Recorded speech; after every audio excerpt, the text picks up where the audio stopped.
The White House ledgers from 1861 to 1865 contain a peculiar anomaly that historians have puzzled over for more than a century. Among the official records of staff members, advisors, cabinet secretaries, and military commanders, one name appears with unusual frequency in the private quarters. Yet she held no official title, received no government salary, and left no formal correspondence in the presidential archives. Elizabeth Keckley, a former slave who became Mary Todd Lincoln's personal dressmaker and confidant, was present during some of the most pivotal and intensely private moments of Lincoln's presidency.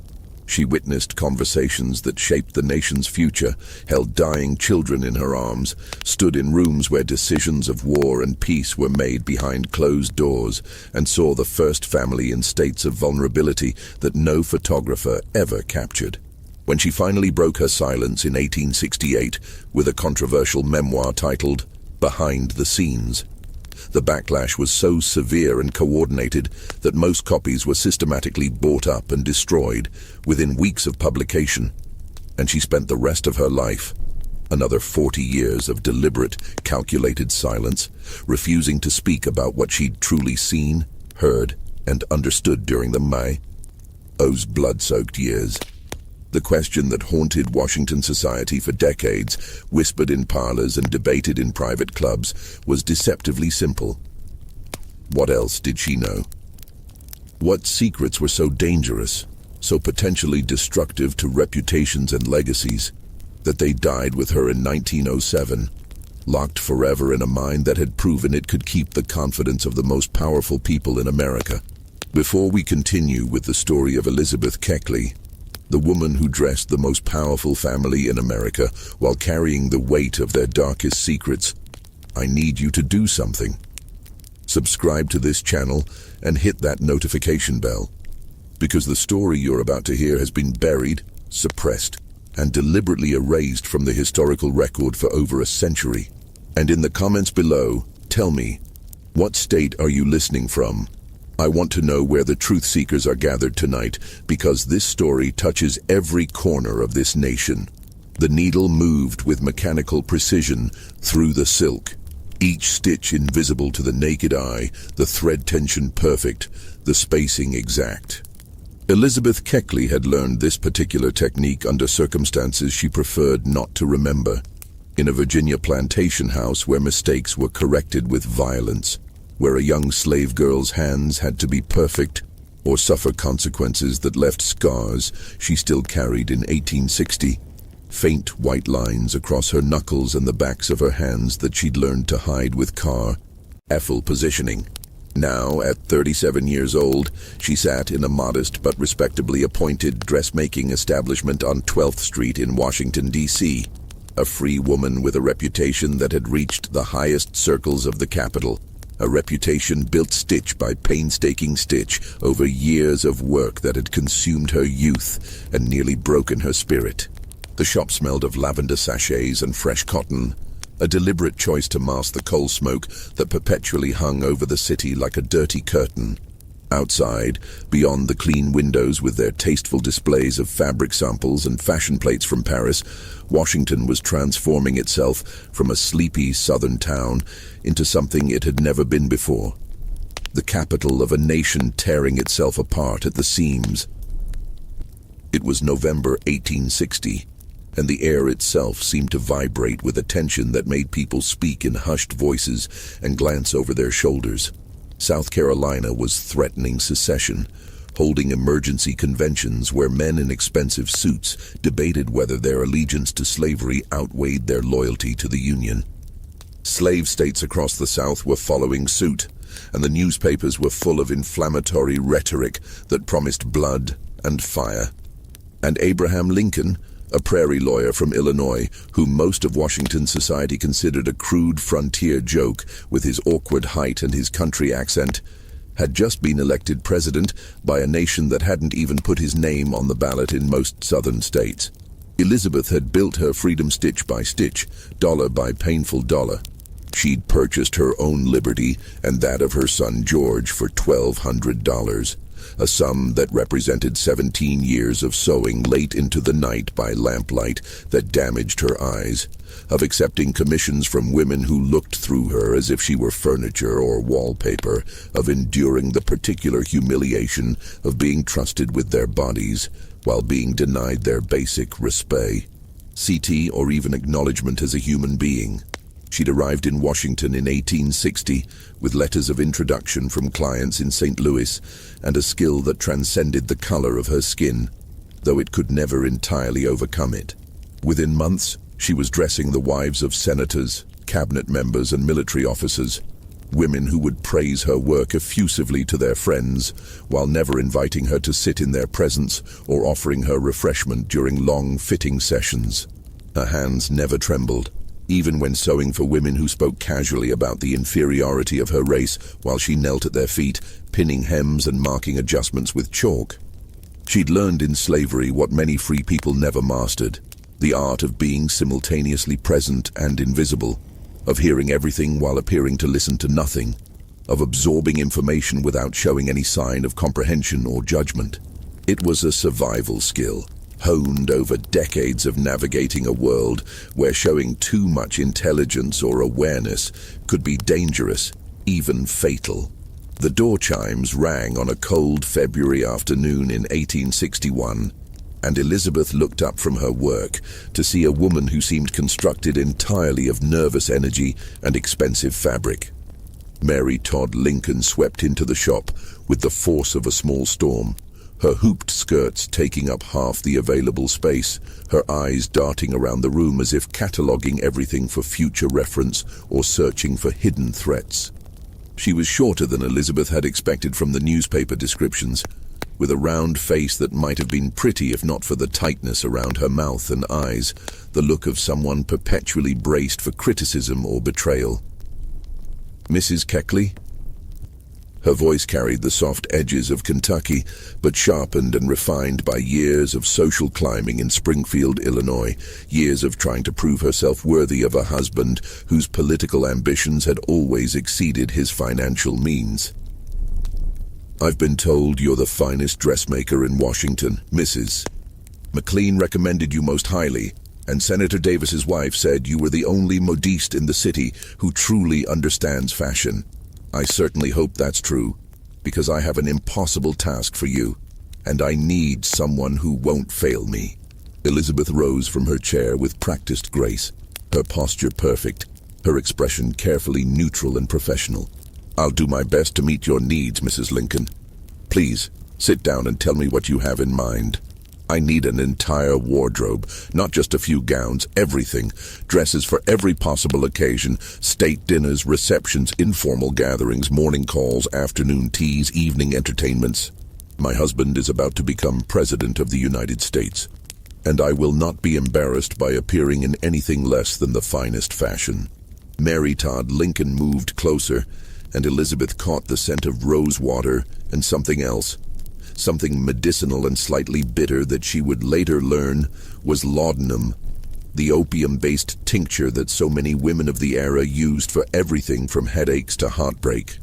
"But here's the difficulty, Mrs. Keckley. I need you to make me look like I belong in the White House, like I was born to be First Lady, and I need you to do it on a budget that wouldn't dress a senator's wife for a single season. Can you do that?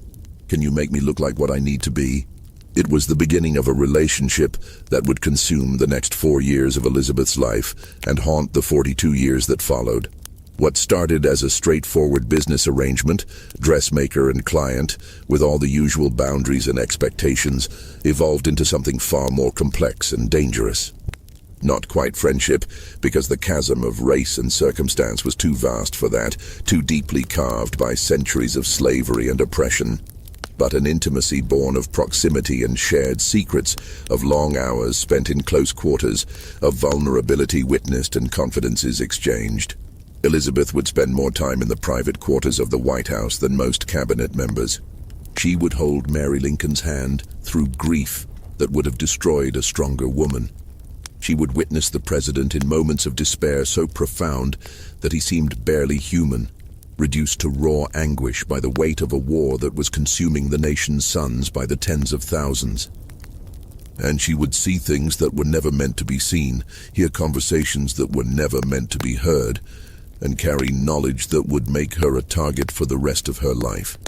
The first time Elizabeth entered the White House as Mary Lincoln's personal modiste in March of 1861, she felt the building's strange energy.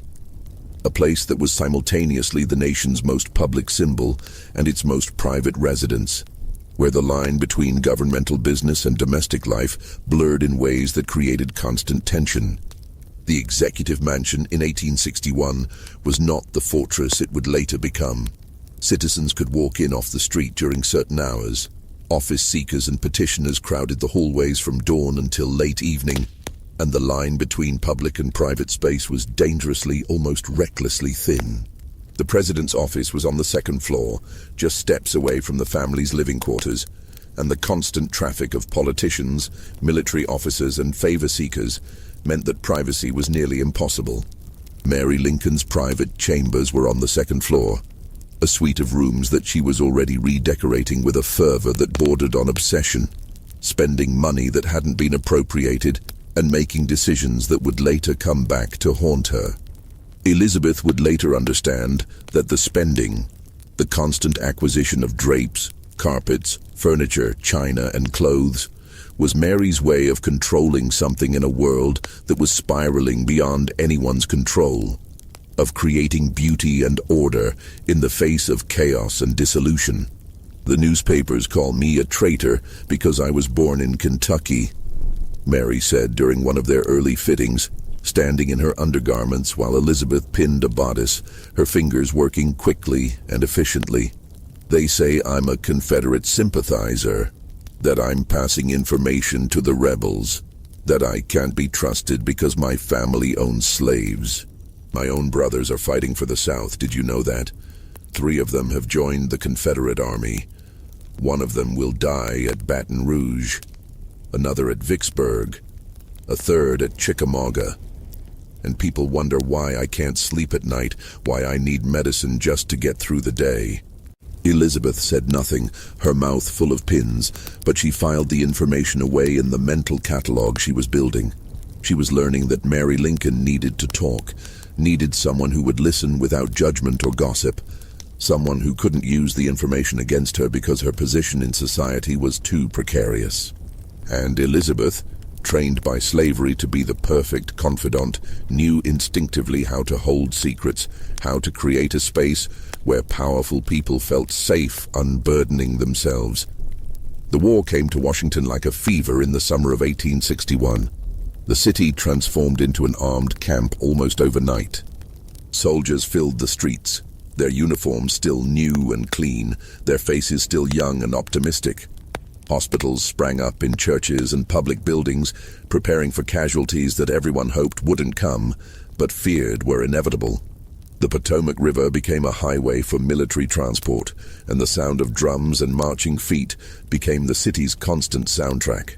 The White House itself was fortified, with guards posted at every entrance and sharpshooters positioned on the roof, scanning the surrounding buildings for threats. Elizabeth witnessed the president's transformation during those early months of the war.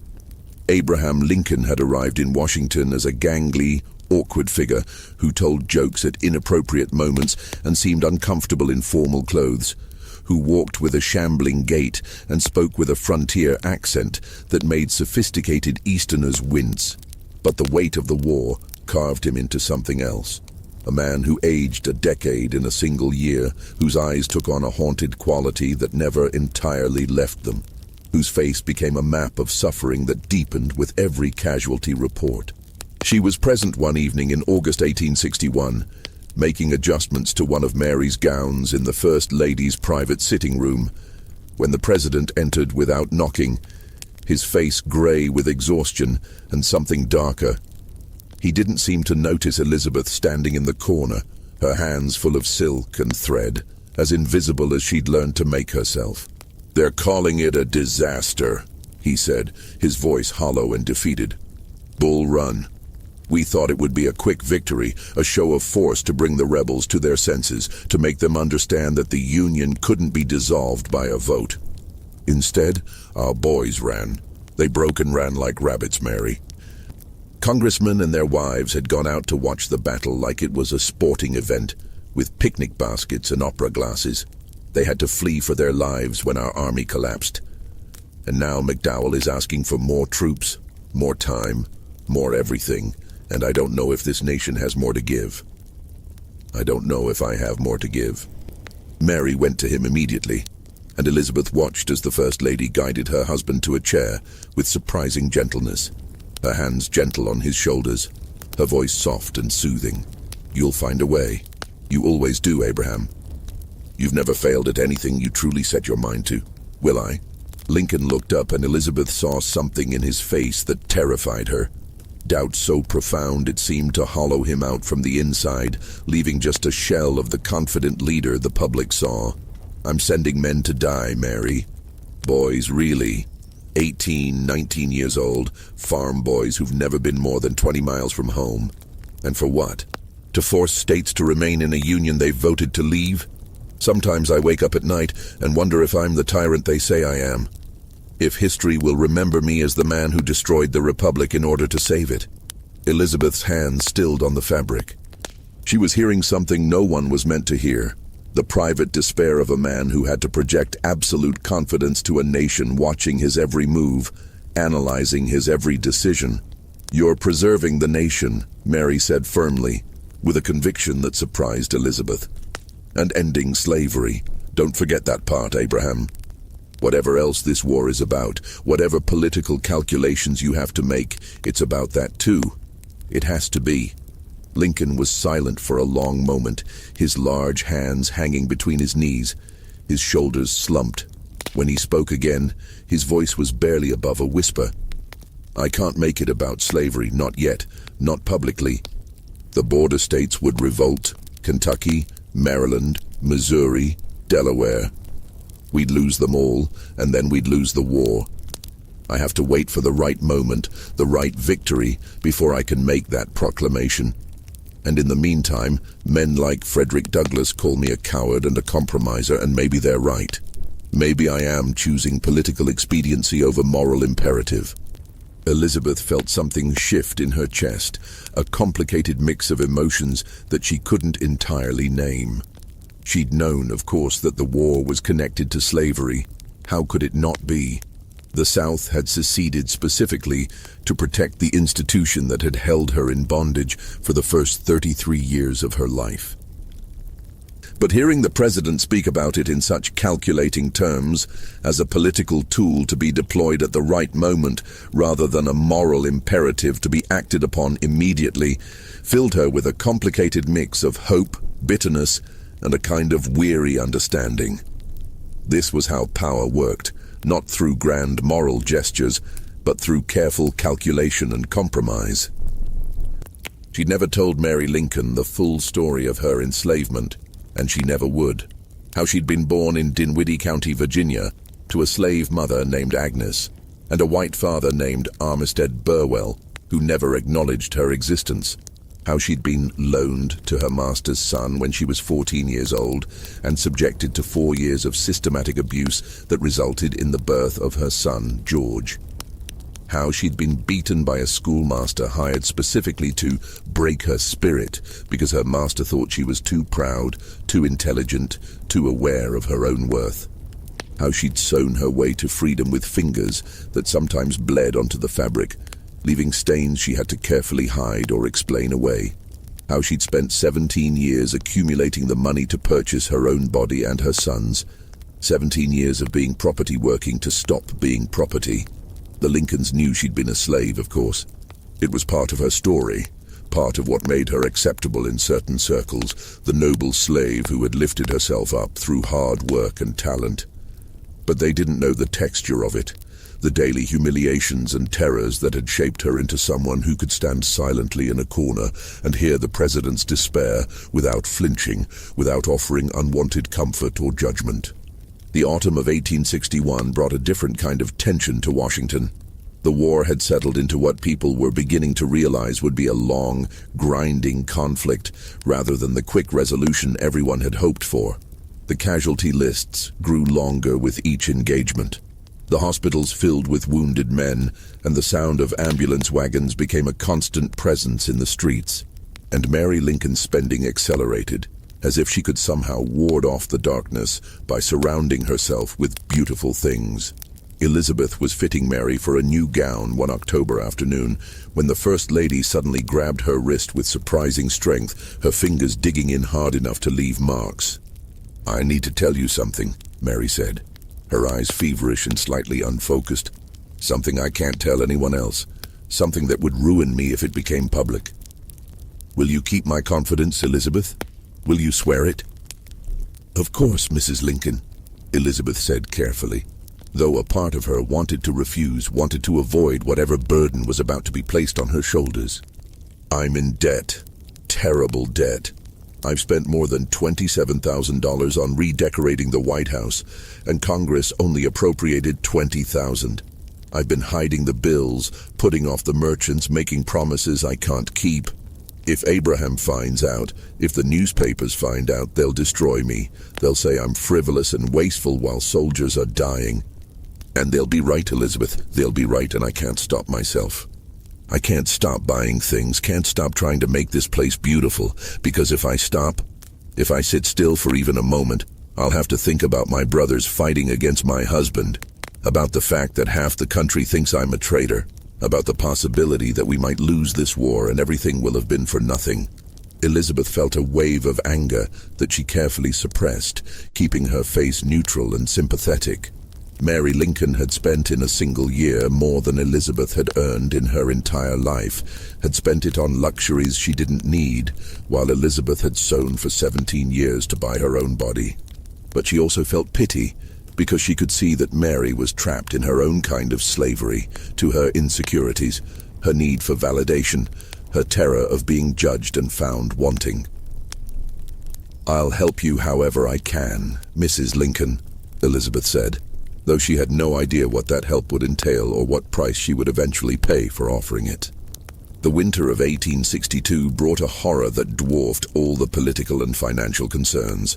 Willie Lincoln, the president's 11-year-old son, fell ill in early February. At first, it seemed like a common cold, the kind of childhood ailment that passed quickly with rest and care. But as the days wore on, the boy's fever climbed higher and higher, and the doctors began using words like bilious fever, what would later be understood as typhoid, likely contracted from the contaminated water supply that served the White House, drawn from the Potomac River downstream from sewage outlets. Elizabeth was there the night Willie died, February 20th, 1862. She'd been summoned to Mary's chambers to help with some urgent alteration. Mary had insisted that she needed a new dress for a reception, though everyone knew the reception would be cancelled if Willie's condition worsened. When Elizabeth arrived, she found the First Lady in a state of barely controlled hysteria, surrounded by doctors and staff who seemed helpless in the face of her grief. The sound Mary Lincoln made when her son died was something Elizabeth would hear in her nightmares for the rest of her life. It wasn't a scream, exactly. It was something more primal, more ancient, a keening wail that seemed to come from somewhere beyond human language, beyond civilization itself. It was the sound of a mother's heart breaking, and it filled the White House like a physical presence.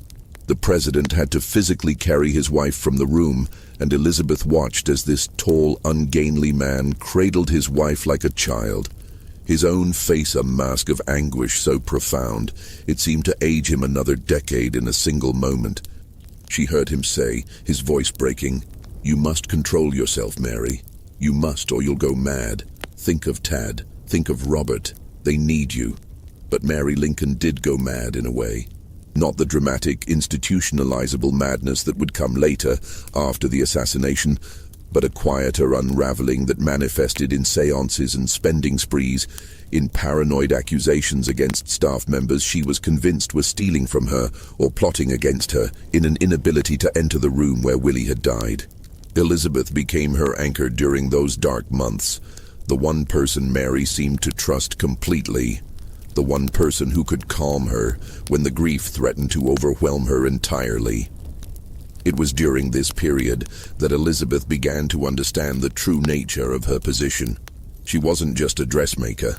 She was a confidant, a witness, a keeper of secrets, and, though she didn't fully realize it yet, a repository for information that powerful people needed to unburden, but couldn't risk sharing with anyone who might use it for political gain or personal advantage.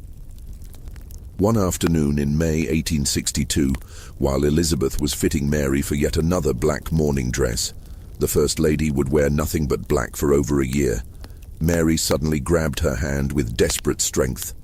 "I've been attending seances," Mary said, her voice low and urgent. "There's a medium, Mrs. Lorry, who comes to the White House. She's helped me contact Willie." "I've spoken to him, Elizabeth. I've heard his voice. He's at peace, he says. He's happy. He wants me to stop grieving so much." Elizabeth kept her expression neutral, though her heart sank. She'd heard about these seances, whispered about by White House staff who found them disturbing and inappropriate. The idea of the First Lady of the United States consulting with spiritualists during a time of national crisis was political dynamite, the kind of scandal that could undermine the president's authority and give ammunition to his enemies. "Does the president know?" Elizabeth asked carefully. "He's attended some of them. He doesn't believe, not really, but he indulges me because he thinks it brings me comfort." He sits there with that patient, sad expression on his face while Mrs. Lorry channels Willie's spirit. Mary's grip tightened painfully. "But there's more, Elizabeth. Mrs. Lorry has told me things, warnings about people close to us who mean us harm.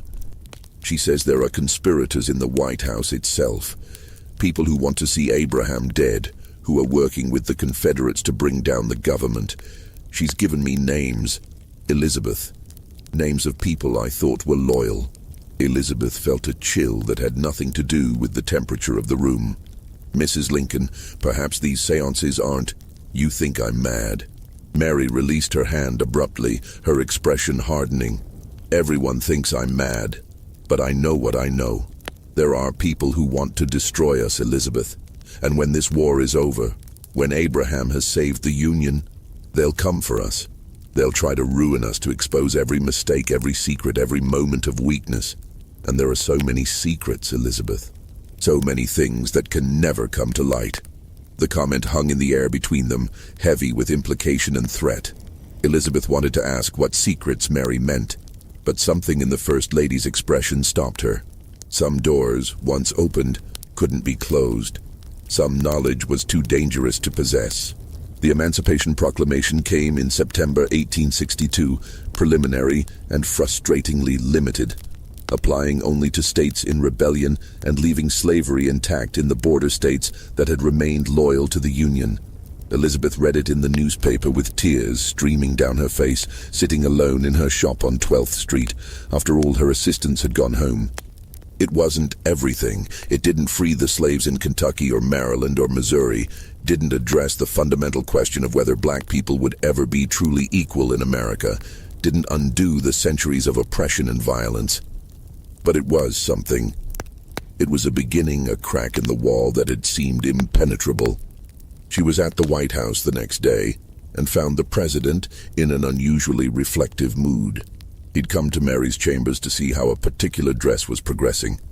He took an interest in his wife's appearance that surprised many people, often commenting on her gowns and offering opinions on colors and styles. And he stood by the window, looking out at the city with an expression Elizabeth couldn't quite read. "Mrs. Keckley," he said, turning to her suddenly. "You were born a slave, weren't you?" "Yes, Mr. President." "And you purchased your freedom? You and your son?" "Yes, sir. $1,200. It took me 17 years to earn it, working every day and most nights." Lincoln was quiet for a moment, his long fingers drumming on the windowsill. "I've just signed a document that will free me." "He's dying! Someone shot him at the theater!" Elizabeth ran through the dark streets to the White House, her heart hammering against her ribs, her breath coming in gasps. The building was in chaos, soldiers everywhere, officials rushing in and out, and a sound that cut through everything else like a knife. Mary Lincoln's screams, high and terrible, coming from somewhere inside. They wouldn't let Elizabeth into the boarding house across from the theater where Lincoln had been carried. where he lay dying in a bed too small for his long frame. She stood in the street with a crowd of other people, watching the windows, waiting for news that everyone knew was coming, but no one wanted to hear. When the president finally died at 7:22 that morning, the wail that rose from Mary Lincoln was the same sound Elizabeth had heard when Willie died. That primal, inhuman keening that signaled something broken beyond repair. The days that followed were a blur of black crepe and funeral preparations, of a nation in shock trying to process the murder of a president who had just won the war, who had seemed on the verge of healing the nation's wounds. Elizabeth dressed Mary in mourning clothes and watched as the First Lady descended into a grief so profound that she couldn't attend her husband's funeral, couldn't leave her room, couldn't function in any normal way. Mary remained in her room for 5 weeks after the assassination, refusing to leave, while the new president, Andrew Johnson, waited with barely concealed impatience for her to vacate the White House. Elizabeth was one of the few people allowed to see her during this time, and what she witnessed was a complete breakdown. A woman who had been holding herself together through sheer force of will, finally coming apart at the seams. "They're saying I was involved," Mary whispered one afternoon, gripping Elizabeth's hand with skeletal fingers. "The newspapers are suggesting that I knew about the plot, that I was in communication with the conspirators.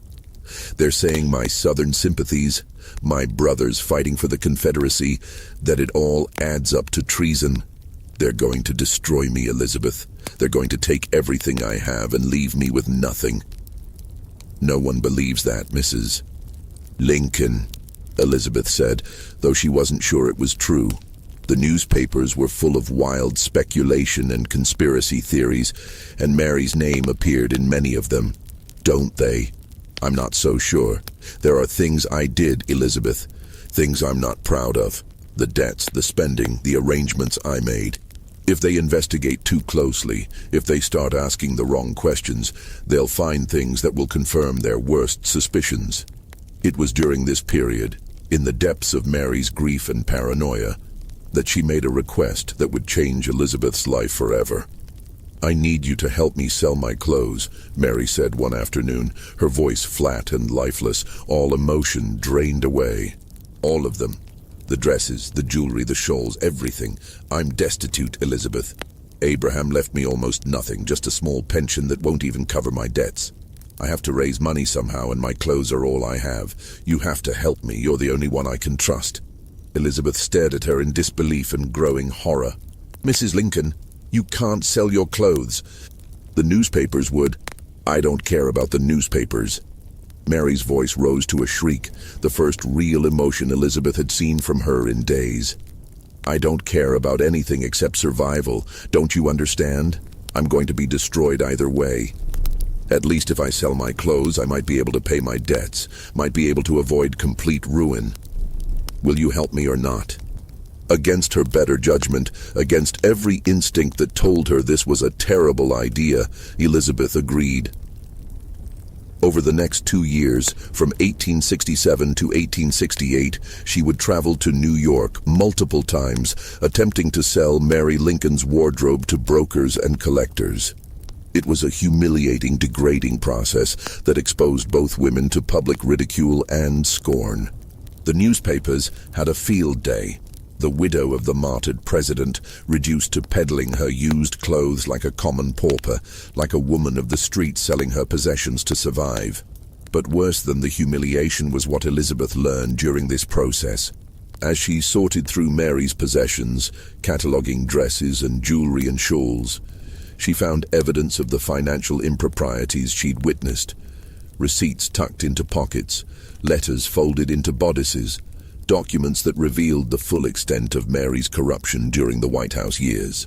And she realized, with a sick feeling in her stomach, that Mary had involved her in the clothes-selling scheme not just for help, but to ensure her silence. If Elizabeth ever spoke about what she'd seen, Mary could claim that Elizabeth had been complicit, that she'd profited from the corruption, that she was just as guilty. It was a trap, and Elizabeth had walked into it willingly, blinded by loyalty and pity and a misguided sense of obligation. By 1868, Elizabeth had had enough.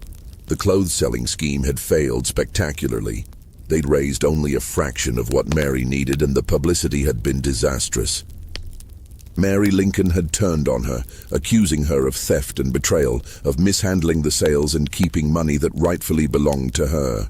The woman Elizabeth had served faithfully for 7 years now refused to speak to her, spread vicious rumors about her, and threatened legal action. In response, Elizabeth did something that would haunt her for the rest of her life. She wrote a book, Behind the Scenes, or 30 Years a Slave and 4 Years in the White House, was published in April 1868. Elizabeth's goal was to defend herself against Mary's accusations and to tell her own story, the story of a woman who had risen from slavery to become confidant to the most powerful family in America, who had witnessed history being made from a unique vantage point. She included details of her time in the White House, conversations she'd overheard, private moments she'd witnessed, descriptions of Mary's character and behavior. The backlash was immediate, coordinated, and devastating. The white press called her ungrateful, treacherous, a betrayer of confidences who had violated the sacred trust between servant and employer. They said she was proof that black people couldn't be trusted with access to white society, that giving former slaves too much freedom and opportunity would inevitably lead to this kind of betrayal.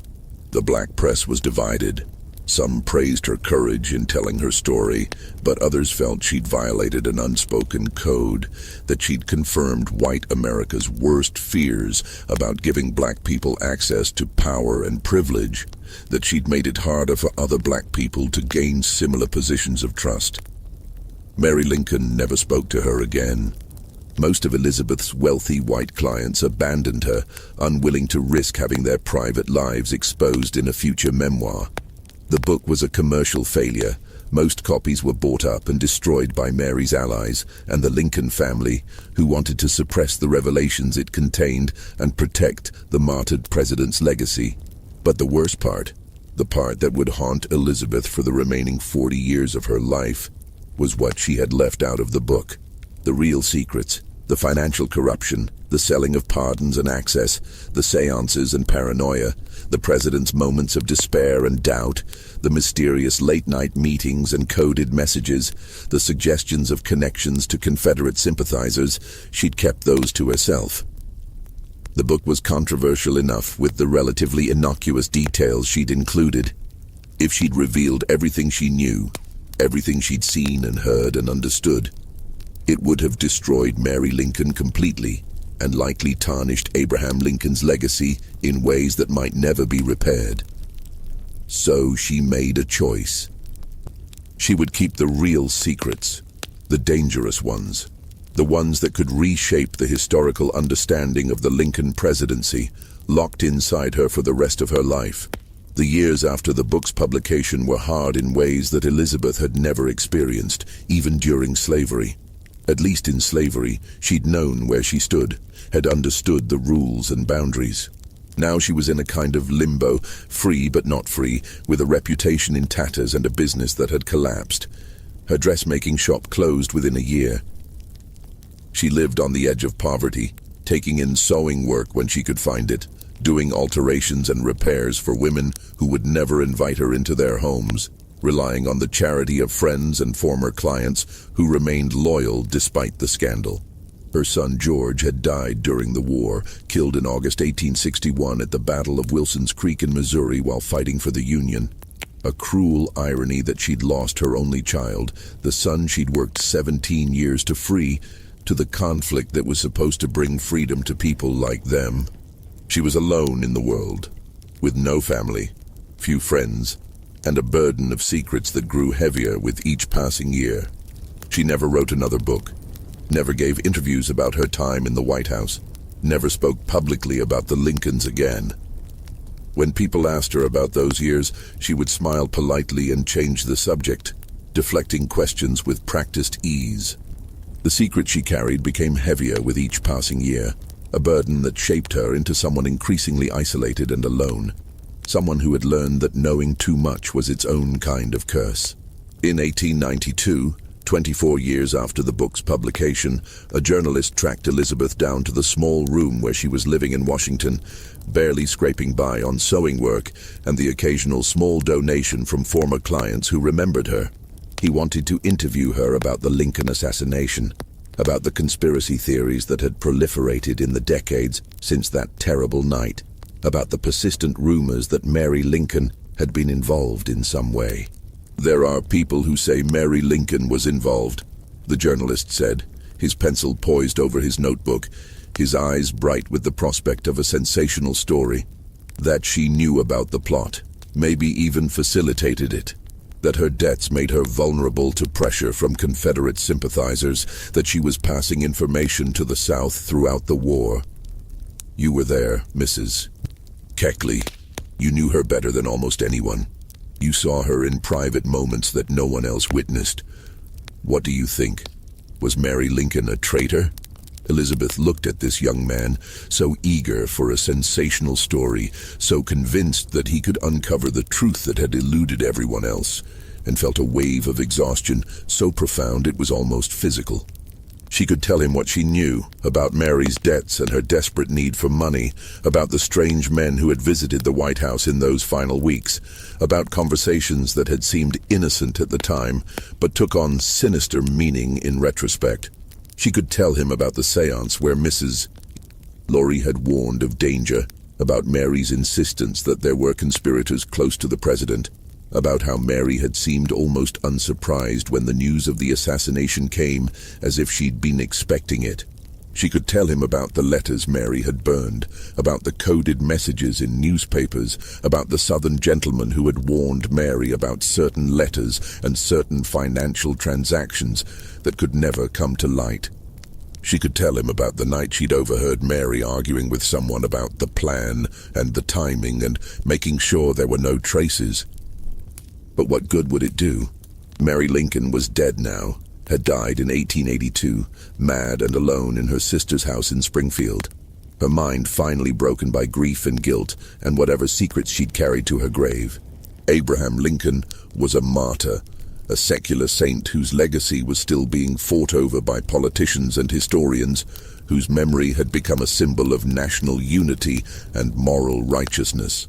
The nation had survived the war and was trying to heal, however imperfectly, however incompletely. What purpose would be served by raking up old scandals, by suggesting that the martyred president's wife might have been complicit in his murder, by tarnishing the memory of a man who had freed the slaves and saved the Union? "I think," Elizabeth said carefully, choosing each word with the precision she'd once used to place stitches, "that Mrs.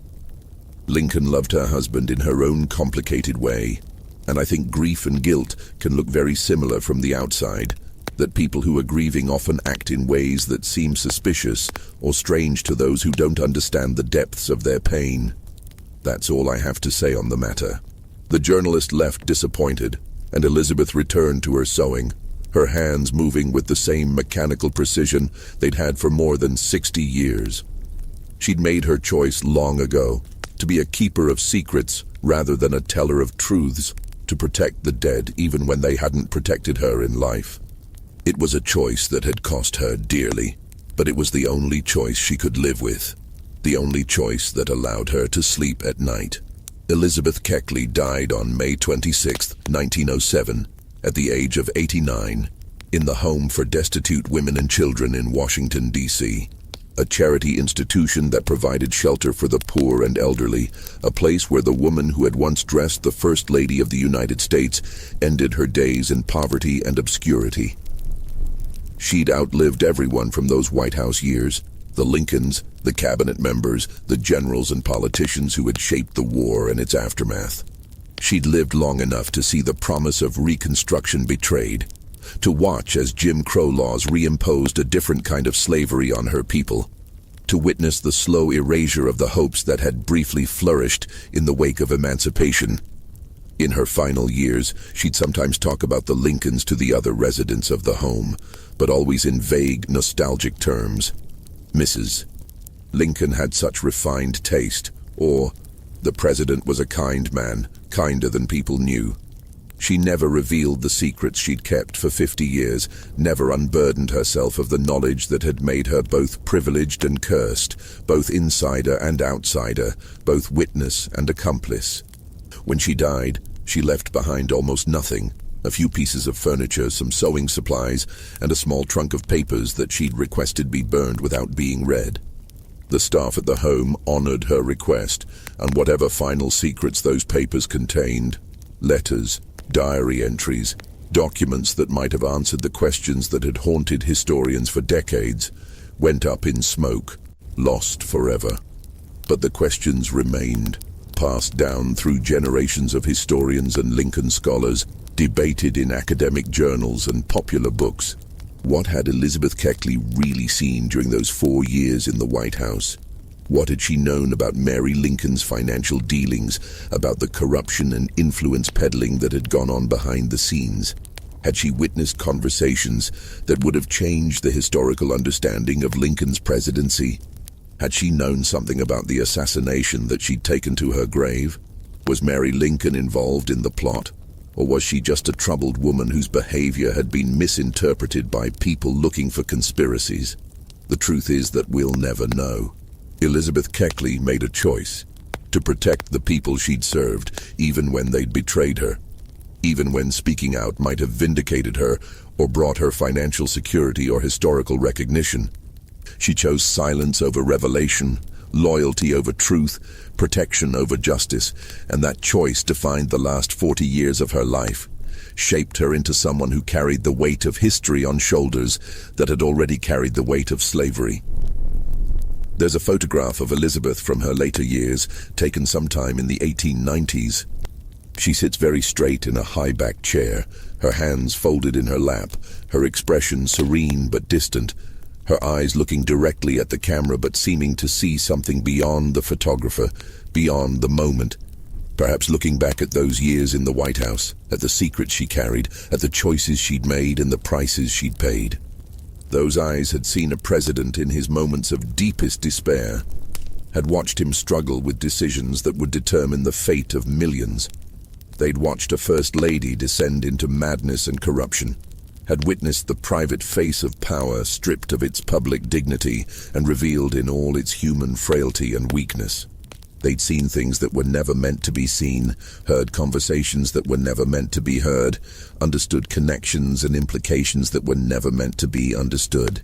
And they'd kept those secrets locked away, even when revealing them might have changed history, might have altered our understanding of the Civil War and the Lincoln presidency and the assassination that had shocked the nation. In the end, Elizabeth Keckley's greatest act of courage wasn't purchasing her freedom or building a successful business in a society that wanted to keep her enslaved, or even writing her controversial memoir. It was her silence, the deliberate, conscious choice to carry certain truths to her grave, to protect people who hadn't protected her, to preserve a version of history that was incomplete, but perhaps more bearable than the full truth would have been. She was a woman who knew too much and said too little, who stood at the center of American history and chose to remain in the shadows, who held the power to reshape historical narratives and chose not to use it. And the secrets she kept for 50 years died with her, leaving us to wonder what truths were lost when that small trunk of papers burned, what revelations might have changed our understanding of the Civil War, the Lincoln presidency, the assassination, and the woman who dressed the First Lady while the nation tore itself apart and tried to stitch itself back together. What do you think of Elizabeth Keckley's story? Do you believe she made the right choice in keeping those secrets, or should she have revealed everything she knew, regardless of the consequences? Was her silence an act of loyalty or a betrayal of historical truth?